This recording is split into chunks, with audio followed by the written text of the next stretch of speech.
Yo les amis, j'espère que vous allez bien. On se retrouve pour l'actualité sportive du côté du Real Madrid et du FC Barcelone. Les amis, Hansi Flick a enfin tranché pour l'avenir de Victor Roque au FC Barcelone. Du côté du Real Madrid, les amis, gros désaccord entre Lunin et le Real Madrid. Alors là, les amis, c'est parti trop loin. Vous allez savoir pourquoi. Il est actuellement sur le point de quitter le Real Madrid et croyez-moi, vous allez péter un plan quand je vous dirai le club qui veut le récupérer parce que c'est un club rival de Liga. Ils sont pas loin. C'est pourquoi on dit ton ennemi n'est jamais loin. Et du côté du Brésil, les amis, depuis l'arrivée de Kylian Mbappé au Real Madrid, l'inquiétude règne. Je sais même pas pourquoi les gens là sont inquiets, mais en tout cas ils sont inquiets. Je vais vous expliquer tout ça dans cette vidéo. Donc ce sont les trois gros sujets de cette vidéo les amis. Pour ne rien rater, restez jusqu'au bout. Likez la vidéo les amis pour aider au référencement. Sans plus tarder les amis, c'est parti. On commence avec le FC Barcelone les amis. Comme vous le savez, c'est la trêve internationale et Monsieur Ter Stegen, le gardien numéro 1 du FC Barcelone, a rejoint l'Allemagne. Donc là-bas, il n'est pas gardien titulaire. Voilà, c'est pas le titulaire indiscutable. C'est Monsieur Neuer et ça le frustre. Voilà, le gars est bout dans ce moment où je vous parle. Voici sa déclaration. Il dit être un gardien remplaçant, c'est très frustrant. On le sait Ter Stegen. Merci pour l'information, mais là, t'es pas en concurrence avec Peña. C'est pas Peña du FC Barcelone. Là, tu es en concurrence avec Monsieur Neuer, le meilleur gardien. Pour certains, c'est l'un des meilleurs gardiens, mais pour moi, c'est le meilleur gardien de l'histoire du football. Donc, calme-toi, s'il te plaît. Et le pire, je sais pas qui a choisi la photo là, mais franchement, la photo décrit bien ses propos. Voilà, là, il a vraiment une tête de boudeuse. Et d'ailleurs, il y a Neuer qui a répondu à sa déclaration là. Voilà, ils ont demandé à Neuer qu'est-ce qu'il en pense de la situation de Ter Stegen. Voilà, c'est bizarre de demander ça à Neuer alors que c'est le gars qui est concerné directement. Donc, voici la déclaration de Neuer. Il dit Ter Stegen, aucun entraîneur ne joue avec deux gardiens. Alors déjà là, c'est violent la phrase. Hein. Aucun entraîneur ne joue avec deux gardiens. En gros, ferme ta bouche et accepte la situation. Il dit aucun entraîneur ne joue avec deux gardiens. Marc, c'est-à-dire Ter Stegen, connaît la situation. Il faut dire que c'est dommage car il est déjà un gardien de classe mondiale et a montré de bonnes performances. Mais cela fait aussi partir du métier. Le gars, il s'en fout. Il a dit que c'est dommage. C'est un gardien de classe mondiale, mais c'est dommage. Cela fait partir du métier. Donc Ter Stegen serre les fesses et reste au banc. Ton tour va arriver. On enchaîne avec Lamine Yamal, les amis. Voilà aussi un autre ressortissant de la Masia qui oublie qu'il est toujours bébé, qu'il est toujours gamin. Le gars, c'est ça le problème des joueurs de la Masia. Regardez ce que lui aussi il dit. Il dit, chaque fois que je vais dans un quartier et que je vois des enfants qui veulent être comme moi ou que je vois un enfant jouer avec mon maillot, c'est incroyable pour moi parce que quand j'étais petit, j'admirais Messi ou Neymar et voir des enfants ressembler à moi, pour moi, c'est incroyable. Qui le dit? Est-ce qu'on l'informe? Parce que là, au bout d'un moment, j'ai comme l'impression qu'il a oublié qu'il est toujours petit. Quand j'étais petit, t'es toujours petit, Lamine Yamal, tu me fatigues. Tu me fatigues. Combien de fois je vais te le rappeler? Franchement, les gars, là, c'est encore une déclaration choc de Monsieur Lamine Yamal. Au suivant. Maintenant, les amis, nous allons parler du dossier Victor Roque. Comme vous le savez, le Barça a énormément misé sur ce dossier. Voilà, ils ont vraiment investi sur Victor Roque. Malgré qu'avec Xavi, ça s'est mal passé. Voilà, comme vous le savez, hein, on a fait plein de vidéos sur ça. Pour ceux qui n'ont pas regardé les vidéos, allez-y d'ailleurs les voir. Voilà, c'est sur ma chaîne. Et maintenant, les amis, avec l'arrivée de Hansi Flick, les choses ont changé. Donc là, selon Foot Mercato, Hansi Flick a pris une grosse décision avec Victor Roque. Donc Flick a tranché. Mais voilà que la presse catalane dévoile des informations qui vont faire plaisir au clan Roque. Parce que bon, comme vous le savez, l'agent de Victor Roque, il n'en pouvait plus de Xavi. Lui, il voulait se barrer. Voilà, il a dit, si vous voulez nous prêter, nous, on va carrément se barrer en vente. On ne veut pas de prêt. C'est ça, vous voulez nous faire, vous voulez de nous ou vous voulez pas de nous. Donc là, ils disent, effectivement, le Brésilien est dans les plans d'Hansi Flick. Le nouvel entraîneur du FC Barcelone, consulté par sa direction au sujet du jeune attaquant, voilà, l'Allemand a répondu qu'il souhaite conserver le joueur dans son effectif. Et ce, alors que Xavi avait, avant d'être démis, en gros, avant d'être licencié de ses fonctions, voilà, demandé à sa direction de le faire partir en prêt. Donc Xavi avait demandé de le faire partir en prêt. Et là, Hansi Flick a dit net, voilà, moi je veux le garder. Donc franchement, c'est une bonne nouvelle pour le clan de Victor Roque. Maintenant, Foot Mercato continue en nous disant que Flick sait que le club n'a pas une marge de manœuvre financière. Donc Flick est conscient du fait que c'est la HES au FC Barcelone, voilà. Donc, il veut essayer d'exploiter au maximum le talent déjà présent dans l'effectif. Ça c'est intelligent. C'est pas comme Xavi qui veut, voilà, qui veut se forcer à faire jouer les jeux de la Masia ou même, voilà, se forcer à être dans la HES. T'es dans la HES, exploite ce que tu as déjà. Mais toi, tu veux faire ton caca nerveux en disant que Victor Roque, t'en as pas besoin et que c'est pas toi qui l'as demandé. Là, c'est un bon esprit d'entraîneur. Voilà. Il est convaincu du potentiel du joueur et ce dernier a très envie de prouver qu'il a sa place au FC Barcelone. Chiriguino devrait donc avoir plus d'opportunités de se montrer dès le mois d'août. Donc Chiriguino, c'est le surnom de Victor Roque. Pour ceux qui ne sont pas habitués, même moi je ne suis pas habitué. On enchaîne avec M. Laporta. Alors là les amis, tenez-vous bien parce que c'est drôle. Hein? Voilà. On a demandé à Laporta qu'est-ce qu'il en pense de l'arrivée de Kylian Mbappé au Real Madrid. Et voici la réponse de notre cher Laporta. Franchement, ce mec-là, il va devenir dans pas longtemps mon idole. Voici ce qu'il répond. Il dit, en tant que culers, c'est-à-dire en tant que Barcelonais, ce n'est pas la meilleure nouvelle de voir Kylian Mbappé signer au Real Madrid. Mais je préfère la philosophie du FC Barcelone avec la Masia et la création de nos joueurs pour l'avenir. Laporta, toi et moi, on sait que tu n'as pas d'argent. Pourquoi tu veux nous faire le philosophe? Il n'y a pas de philosophie là. Toi et moi, on sait que tu n'as pas d'argent. Sinon, tu aurais acheté des joueurs. Arrête. Voilà. Je sais qu'il y a de grosses pépites qui sortent de la Masia, mais ces dernières années, c'est pas très dur. Même si ça sort quand même, il y a eu des gavis. Mais quand ils sortent là aussi, vous les exploitez tellement mal parce que vous achetez pas de joueurs, vous n'avez pas assez de joueurs pour faire de belles rotations. Du coup, ils se blessent tous. Donc, arrête de nous faire croire que, voilà, dis la vérité à tes supporters. On enchaîne maintenant, les amis, avec le Real Madrid. Là, il y a de grosses news, les amis. Tenez-vous bien. Déjà, on commence avec une très grosse news, mais c'est un problème. Le Real Madrid a un gros problème actuellement. Comme vous le savez, on a remporté la 15e Ligue des Champions. Et qui dit 15 Ligue des Champions, dit trouver une place pour où la mettre. Voilà, donc nous, on a amusé où on place tous nos trophées. C'est pas comme certains clubs qui n'ont pas de trophées. Hein? Voilà, qui n'ont surtout pas de Ligue des Champions, par exemple. Le Paris Saint-Germain, par exemple. Voilà. Donc nous, vu qu'on a remporté la 15e Ligue des Champions, les amis, selon le média Relevo, ils disent... Énorme problème au sein du Real Madrid. En effet, la salle de trophées où sont exposées les Ligues des Champions ne peut en accueillir que 3 supplémentaires. Donc, il ne reste que 3 places.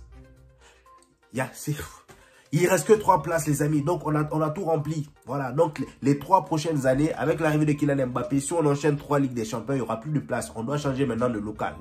On doit aller louer ou construire un autre local pour mettre nos Ligues des Champions. Franchement, c'est fatigant. J'en ai marre de ce genre de problème-là, les gars. Franchement, quand je vois des Paris Saint-Germain, voilà, souffler, ils n'ont pas ce genre de problème-là. Eux, ils utilisent même coffre-fort. Ils n'ont pas de musée. Voilà, parce qu'il n'y a pas beaucoup de ligues. Il n'y a même pas de Ligue des Champions. Ils utilisent des coffres-forts pour les Ligues 1, Coupe de France, Coupe Bombardella, Coupe de 93, tout ça là, vous avez compris. Bref, au suivant. Les amis, nous avons ici des statistiques que Marca nous a données sur notre cher Brahim Diaz. Brahim Diaz, les amis, est bien parti pour remporter le ballon d'or africain. Là, nous avons ses stats. En 46 matchs, le mec, il a marqué quand même 12 buts. Et la plupart du temps, ces 12 buts, c'est des buts vraiment importants. Parce que le gars, c'est soit il rentre en cours de jeu et il te marque. Voilà, surtout en début de saison, il faisait beaucoup ça. À chaque fois qu'il rentrait, il marquait.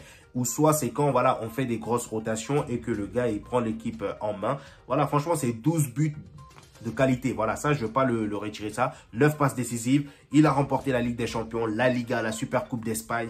Voilà, 6 fois homme du match les amis. 3e plus haut total du Real Madrid. Voilà, derrière Vinicius et Jude Bellingham. Donc mis à part Vinicius et Jude Bellingham, voilà, il n'y a que lui qui a eu le plus grand nombre de trophées d'homme du match au Real Madrid. Donc, c'est déjà énorme, les amis. Dites-vous qu'il n'est même pas titulaire. Hein. Il n'est même pas titulaire. Donc là, il est bien parti pour le ballon d'or. Je ne sais pas si vous voyez quelqu'un d'autre remporter ce ballon d'or. Mais moi, je pense qu'il y a peut-être Guirassy qui va le concurrencer un peu. Mais moi, je pense que Guirassy ne fera pas le poids. Parce que, certes, statistiquement, avec Stuttgart, c'est énorme. Mais Guirassy n'a pas de... Voilà, il a aucune coupe. Il n'a remporté aucun trophée collectif. Vous voyez ce que je veux dire? Donc, ça va être compliqué. Et les amis, toujours avec un joueur du Real Madrid, c'est officiel. Jude Bellingham est élu meilleur joueur de la saison au Real Madrid par les supporters. Franchement, ça fait plaisir. Voilà. Les amis, là, il y a un problème aussi. Voilà, il y a ESPN. Voilà, ESPN, je sais pas, eux, ils regardent leur football. Je sais pas si c'est sur leur montre, ils regardent. Je sais pas. Peut-être qu'ils confondent le football avec un autre sport aux États-Unis là-bas. Mais là, on a le top 10, selon ESPN, des meilleurs milieux de cette saison. Et regardez la dinguerie. Voici le top 10. Il n'y a pas quelque chose qui... Voilà, il n'y a pas un hic là. Ils n'ont même pas mis Valverde. Même Valverde n'est même pas 26e. Valverde n'est pas dans le top 10. Et regardez qui ils ont mis. Pedri. Top 10. Kevin De Bruyne. 9. Bruno Fernandes. 8. Pedri. Donc Pedri, Bruno Fernandes ont réalisé une meilleure saison que Valverde. L'homme le plus utilisé par Carlo Ancelotti cette saison. L'homme le plus utilisé dans le club qui a remporté la Ligue des Champions, la Liga, la Super Coupe d'Espagne. Incroyable. Florian Wirtz, 6e. Je l'aurais mis même dans le top 3 parce que voilà, c'est l'un des gros, on va dire, l'un des meilleurs joueurs de cette saison. Voilà. Declan Rice, 5e. Toni Kroos, 4e. Même Toni Kroos, je l'aurais aussi mis dans le top 3. Ils ont carrément mis Martin Odegaard devant Toni Kroos. Frère, eux, ils sont pas à prendre au sérieux. Ils regardent leur match sur quoi même? Je comprends pas. Franchement, eux, à chaque fois, ils sortent des trucs, des débilités comme ça. Au final, même, à chaque fois, je skip. Tellement, c'est des conneries. Bref, les amis... En fait, là, je vais enchaîner qu'avec des problèmes. Voilà, là, on a un autre problème encore. Lounine et Thibaut Courtois, c'est la guerre.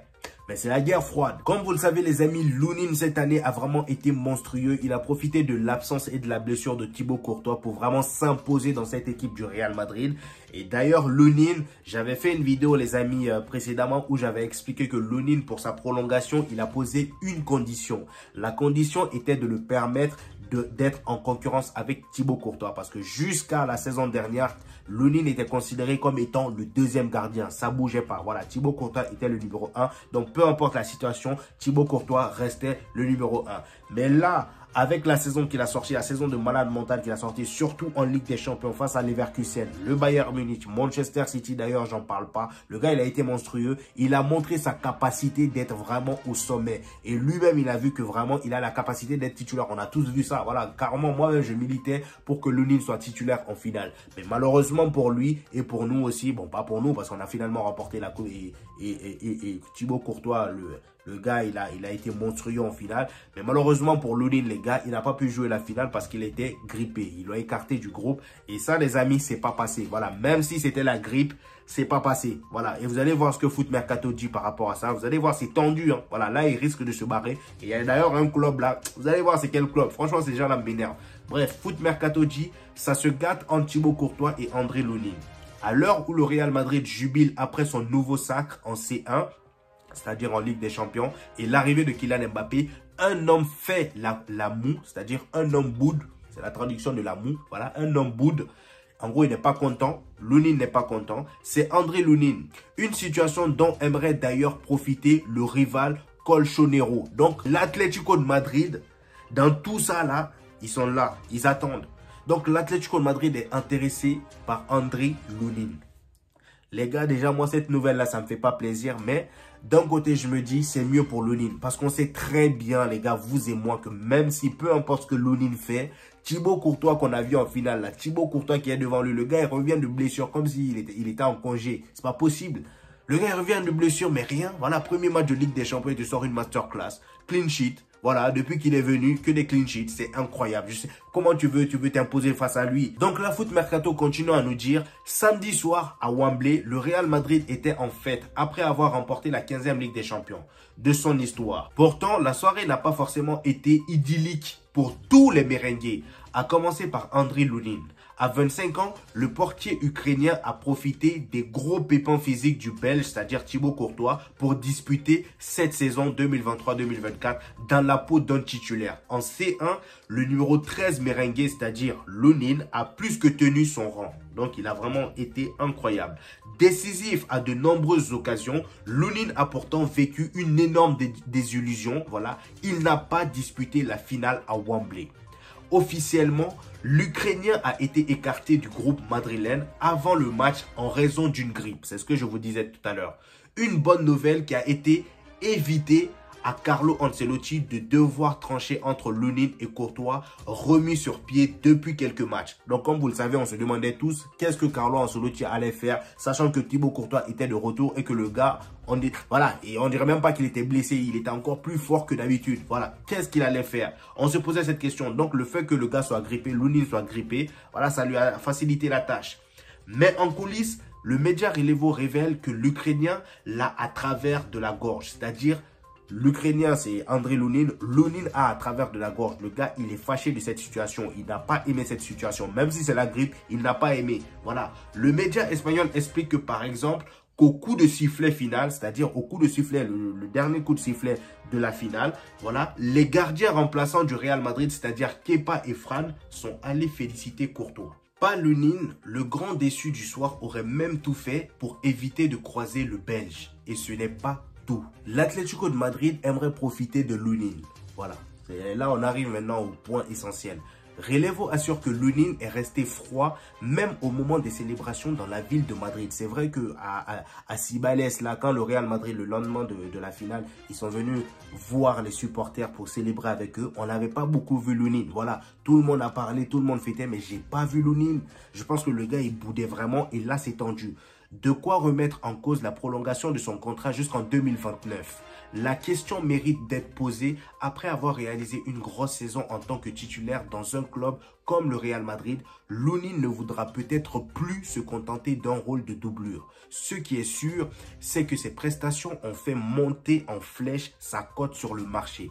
D'ailleurs, le média assure qu'un grand rival de la Casablanca se tiendrait prêt à sauter sur l'occasion, l'Atlético de Madrid. Je vous avais dit quoi? Et moi, je le vois bien à l'Atlético de Madrid, les gars. Voilà, franchement, qu'il y aille. Qu'il y aille. Même si là-bas, il aura l'autre, là, comment il s'appelle, le gardien espagnol, là, devant lui, Oblak. Mais au moins, peut-être que je pense que là-bas, ils vont pouvoir faire des rotations. Mais avec Thibaut Courtois, c'est mort à l'avance.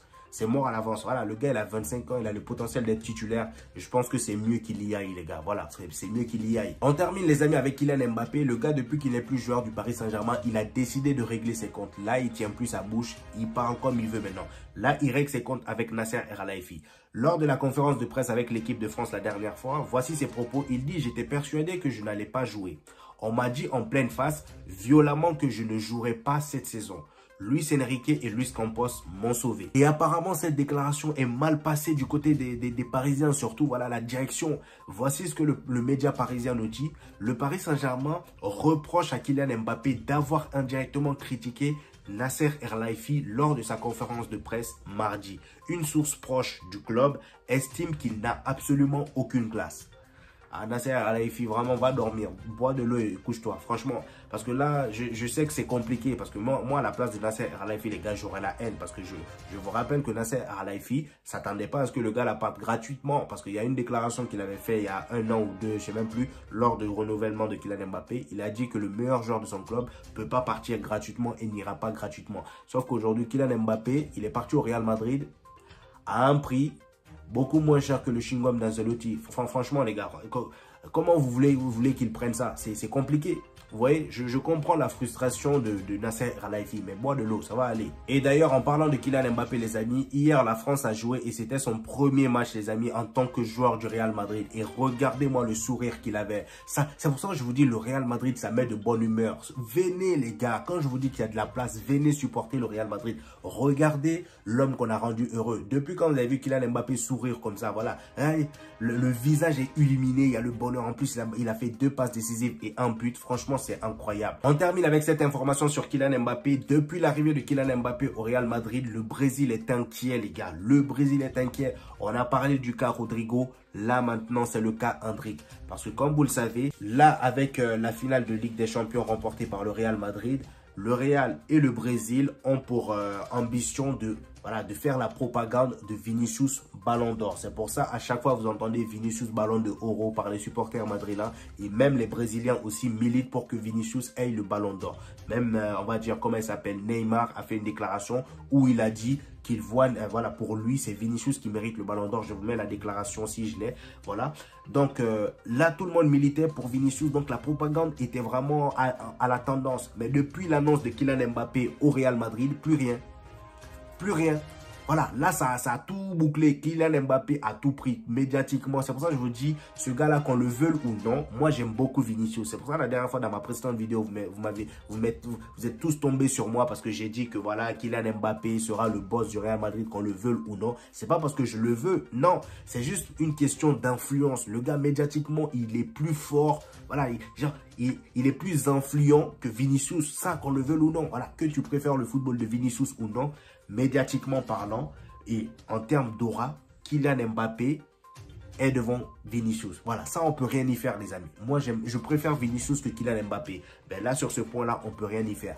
Et même, les amis, Endrick, le Brésil s'inquiète aussi pour Endrick. Parce que là, dans toutes les compositions, d'après eux, d'après Foot Mercato, le Brésil s'inquiète aussi parce que dans toutes les compositions probables de la saison prochaine, Alors, ils voient toujours des Rodrigo, Vinicius, Kylian Mbappé, mais jamais Endrick. Genre, carrément, ils ont mis Endrick en dehors des compositions probables de Carlo Ancelotti. Genre, on parle plus d'Endrick. Et eux, comme vous le savez, on va dire, c'est le nouvel espoir du Brésil. Donc, ils comptent vraiment sur Endrick. C'est pourquoi l'inquiétude règne là-bas en ce moment. Donc, je sais pas ce que vous en pensez, les amis. En tout cas, donnez-moi vos avis en commentaire. Je n'hésiterai pas à vous répondre comme d'habitude. Voilà.